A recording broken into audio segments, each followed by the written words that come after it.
అర్థం చేసుకోవడం సులువవుతుంది. కానీ నువ్వు నీ మనసులో ఉన్నది ఎవ్వరికీ చెప్పవు. నీ మనసులో ఉన్నదేంటో తెలుసుకునేంత మాయలు మంత్రాలు నాకు లేవు. అలాంటప్పుడు నువ్వు నాకెలా అర్థమవుతావో చెప్పు. సార్, ఒక్కొక్కసారి మన చుట్టూ ఉన్న పరిస్థితులే సంకెళ్లలా మారి మన చేతులు కాళ్ళు కట్టేస్తాయని మా అమ్మమ్మ చెప్పేది. ఆ మాటకు అర్థం నాకప్పుడు తెలిసేది కాదు. కానీ మీరు నా మెళ్ళో తాళి కట్టాక అర్థమైంది. ఆ పరిస్థితులు సంకెళ్లలా ఎలా మారుతాయో, మన చేతులు కాళ్ళు కట్టేసి మనల్ని ఎటు వెళ్లకుండా ఎలా ఆపుతాయో, మన గుండెల్లో ఉన్న ఆలోచనల్ని బంధించి మన గొంతులో నుంచి బయటికి రాకుండా ఎలా చేస్తాయో అన్నీ ఒక్కొక్కటిగా ఇప్పుడిప్పుడే అర్థమవుతున్నాయి. చూడు నిలవిని, పరిస్థితులు సంకెళ్లలా మారి మనల్ని ఆపడానికి ప్రయత్నించొచ్చు. కానీ ఆ సంకెళ్ళని కూడా తెంపుకునేంత బలం మన దగ్గర ఉంటుంది. అది మాత్రం నువ్వు గుర్తించాలి. ఏమో తారక్ సార్, అది చాలా సులువని మీరనుకుంటున్నారు. కానీ అది ఎంత కష్టమో నాకు తెలుసు. సరేలే, ఏదేమైనా సంకెళ్ళుగా మారిన ఆ పరిస్థితుల్ని తెంచుకుని నా దారిలోకి మాత్రం వచ్చావు. నా మనసును అర్థం చేసుకున్నావు. నాకు అది చాలు. తారక్ సార్, మిమ్మల్ని నేను చాలా ఇబ్బంది పెట్టాను కదా? నిజం చెప్పాలంటే ఇబ్బంది పెట్టావు నిలవిని.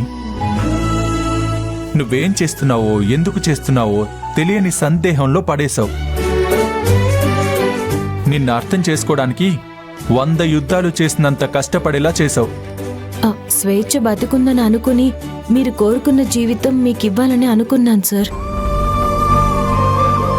కానీ నా వల్ల మీరు ఇంత ఇబ్బంది పడతారని నేను అస్సలు అనుకోలేదు. చూడు నిలవిని, ఇక నుంచి నేను కోరుకునే జీవితం ఒక్కటే. నీతో సంతోషంగా గడపాలి. చివరి వరకు నేను సంతోషంగా చూసుకోవాలి. ఎప్పుడు నీ పెదవుల మీద ఒక చిరునవ్వు చూడాలి. ఇదే నేను కోరుకునే గొప్ప జీవితం.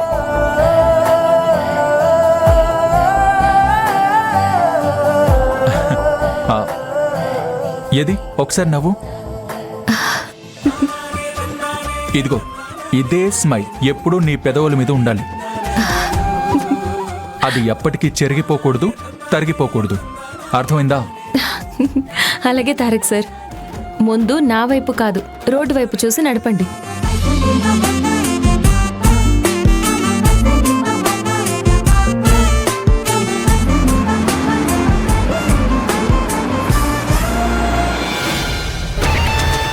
అయిపోయింది, అంతా అయిపోయింది. తారక్ నీలివేణి మెడలో తాళి కట్టినా దాన్ని పని మనిషిగానే ఇన్ని రోజులు చూసాం. కానీ రేపటి నుంచి పట్టుపు రాణిలా చూడాల్సి వస్తుందేమో. ఏం కాంచనా, ఆ నీలవేణిని రాణి మహారాణి అంటున్నావు? మీ తమ్ముడేమైనా కోట్లాంటిది కట్టిద్దామని ప్లాన్లో ఉన్నాడా? యాండి, అసలే నాకు ఎక్కడెక్కడో కాలుతుంది. మీరు ఇలాంటి తిక్క తిక్క జోకులేశారంటే ముక్క మీద ఒక్కటిస్తాను. బావా, తారక్ అన్నయ్య నీలవేణి ఇద్దరు ఒక్కటయ్యారంటే రేపు వాళ్ళకి పిల్లలు పుడతారు. అప్పుడు ఆస్తంతా వాళ్ళకి వెళ్తే మనకి మాత్రం చేతిలో బొచ్చ మిగులుతుంది. అది మీకు అర్థమవుతుందా?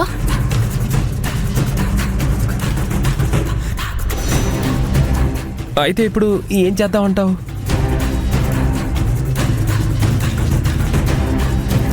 అక్క, ఒక పని చేస్తే. ఏంటది? ఈ విషయం అర్చనకి ఫోన్ చేసి చెప్దాం. హుసేన్ మట్టిబుర్రా, మనం నీలివేణిని వదిలించుకుందామని ప్లాన్ చేస్తూ అర్చనని ఇంట్లోకి ఆహ్వానించినట్టు చేస్తున్నాం. అర్చన గాని ఈ ఇంటి కోడలైతే మనల్ని ఖచ్చితంగా తొక్కిపెడేస్తుంది. అందుకే కదా అర్చనని కూడా దూరం పెడుతున్నాం. అయ్యో అక్క, ముందు మనం చేయాల్సింది నీలవేణిని మన జీవితంలో నుంచి, మన కుటుంబంలో నుంచి పంపించేయాలి.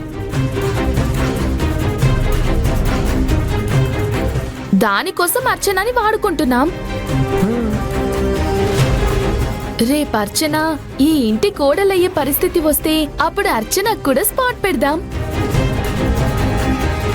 నిమిషా, చిన్న వయసులోనే నువ్వెంత ఎత్తుకు ఎదిగిపోయావో తెలుసా? ఇంత చిన్న వయసులోనే ఒక సూర్యకాంతం, ఓ తెలంగాణ శకుంతల, ఇలా మహా మహా గయ్యాళి గంపలు నీలో కనిపిస్తున్నారు తెలుసా? బావా, ఇప్పుడు నువ్వు నన్ను తిట్టావా, పొగిడావా? ఇప్పుడు నేను తిట్టానో పొగిడానో ముఖ్యం కాదు, అర్చనకి ఫోన్ చేయడం ముఖ్యం. అక్క ముందు అర్చనకి ఫోన్ చేయక్క. సరే ఉండి చేస్తాను.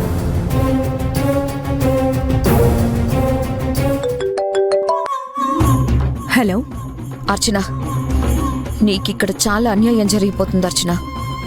ఆ విషయం నాకు అర్థమవుతూనే ఉంది.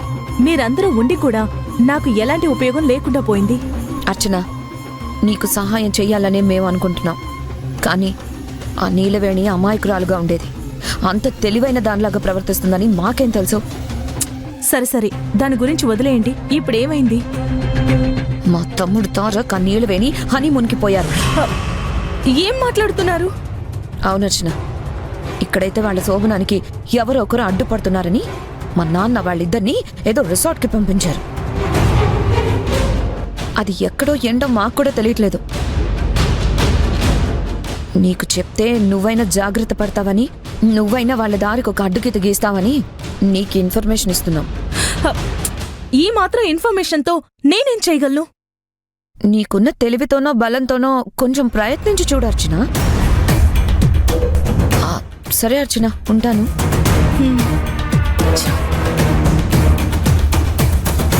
ఆ అర్చన నమ్ముకుంటే మనం అనుకున్నది జరుగుతుందో లేదో. ఎవరు ఏది చేయకపోతే ఇద్దరుగా వెళ్ళిన తారక్ నీలవేణి ముగ్గురుగా తిరిగి వస్తారు. ఏ వచ్చేటప్పుడు ఏమన్నా డ్రైవర్ని పెట్టుకొని వస్తారా? మీ బురద బుర్రకి అసలు ఏమీ అర్థం కాదు. వచ్చేటప్పుడు నీలవేణి నెల తప్పొస్తుంది అని అంటున్నాను. ఓహో, అంటే వాళ్ళు నెల రోజుల వరకు రారా? బావా, నీలాంటి ముద్దపప్పు మెదన్ని మాలాంటి తెలివైన బుర్రెల మధ్య పెట్టుకున్నాం చూడు. అసలు మమ్మల్ని మేమనుకోవాలి. మరి మిమ్మల్ని మీరు అనుకోకుండా నన్నెందుకు అంటారు? ఏంటో వీళ్ళు. కర్మరా బాబు. ఛ!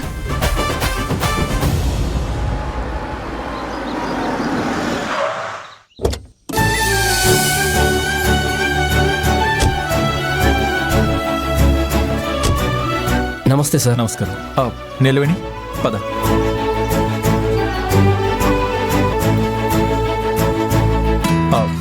నీలవేణి, ఈ వాతావరణం నచ్చిందా?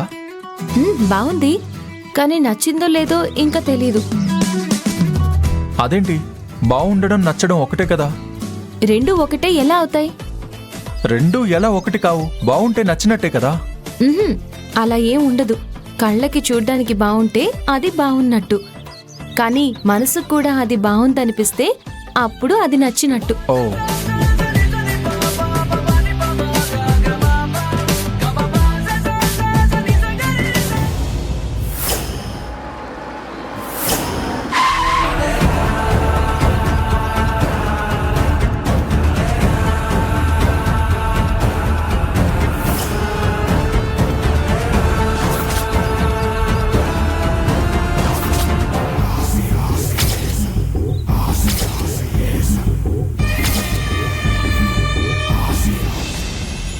ఏంటి నన్నే కన్ఫ్యూజ్ చేస్తున్నావు?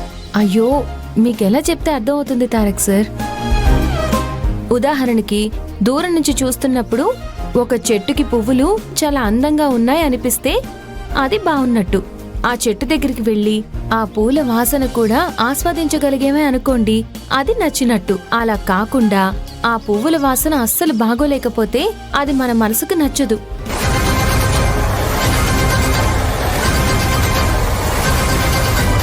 బాగోడానికి నచ్చడానికి తేడా అదన్నమాట. వావ్, నీలవేణి, నువ్వు చూడ్డానికి అమాయకంగా ఉంటావు, కానీ కనికట్టు చేసే అద్భుతం ఏదో ఉంది నీలో. పొండి తారక్ సార్, ఏదో నా నాలుక వాగింది, మెదడుకి తోచింది చెప్పేశాను. దాన్ని పట్టుకుని మీరు అద్భుతం అమోఘం అని పొగడేస్తున్నారు. నిజం నీలవేణి, అమాయకంగా కనిపించే వాళ్ళందరూ తెలివి తక్కువ వాళ్ళు కాదని